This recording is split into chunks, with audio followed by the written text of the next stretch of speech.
ఇవాళ ఎంతో బిజీ షెడ్యూల్లో ఉండి కూడా మన కైకులూరు మీద అభిమానంతో వచ్చిన పవన్ కళ్యాణ్ గారికి కృతజ్ఞతలు తెలియజేస్తూ, సినిమాల్లో హీరోలు ఆడవారిని, పెద్దల్ని, చిన్నపిల్లల్ని కాపాడతారు. కానీ వాళ్ళ పవన్ కళ్యాణ్ గారు 5 కోట్ల ఆంధ్ర రాష్ట్రంలో ఉన్న ప్రజల్ని ఒక రాక్షసుడి దగ్గర నుంచి కాపాడటానికి ఆయన ముందుకు వచ్చారు.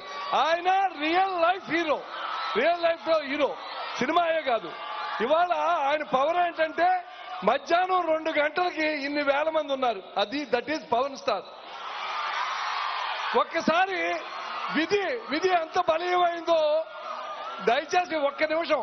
విధి ఎంత బలీయమైందంటే 8 నెలల నాడు నేను వెళ్ళి పవన్ కళ్యాణ్ గారిని కోరాను, మా కైకులూరు అదృష్టం మీరు వచ్చి ఇక్కడ కంటెస్ట్ చేయాలని కోరితే, ఇవాళ ఆయన వల్ల నేను ఇక్కడ కంటెస్ట్ చేస్తాను.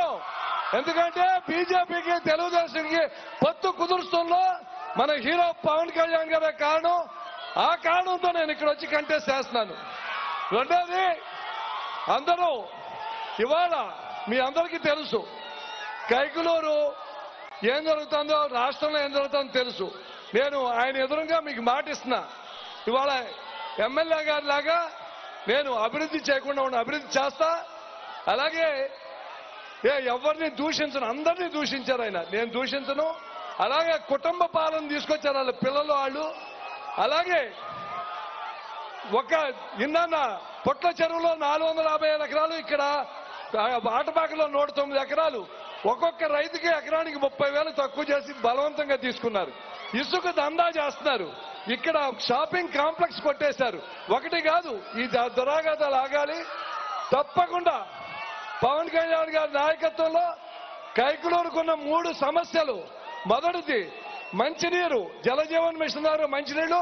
2 నష్టాల్లో ఉన్న చేపల పరిశ్రమని లాభంలో తీసుకొస్తాం. 3వది కొల్లేరుకు శాశ్వత పరిష్కారం. ఈ 3 చేస్తాం. తప్పకుండా నాకు జీవితంలో నేను అదృష్టవంతుణ్ణి. పవన్ కళ్యాణ్ గారి లాంటి అంత మంచి వ్యక్తులు, అంత గొప్ప వ్యక్తులతో నాకు సంబంధం ఉంటాం. మీరందరూ చూసే ఉంటారు కదా, చిరంజీవి గారు సౌత్ ఆఫ్రికా నుంచి ఒక మెసేజ్, 3 నిమిషాల మెసేజ్ పంపారు. ఆ కుటుంబం నాకు జరుగుతూ నేను పూర్వజన్మ చేసుకున్న సుఖంతో ఇవాళ ఇంత బిజీ షెడ్యూల్లో కైకులూరు వచ్చినందుకు నేను జీవితాంతం ఆయనకి రుణపడి ఉంటానని చెబుతూ వారిని ప్రసంగించవలసిందిగా కోరుతున్నాను.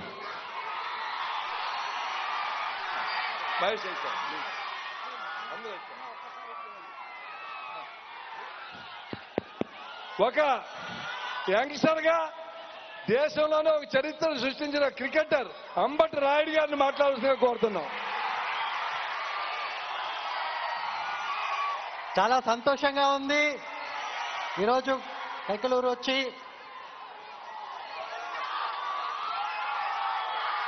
పవన్ అన్నతో పాటు ఆంధ్ర రాష్ట్రాన్ని మార్చటానికి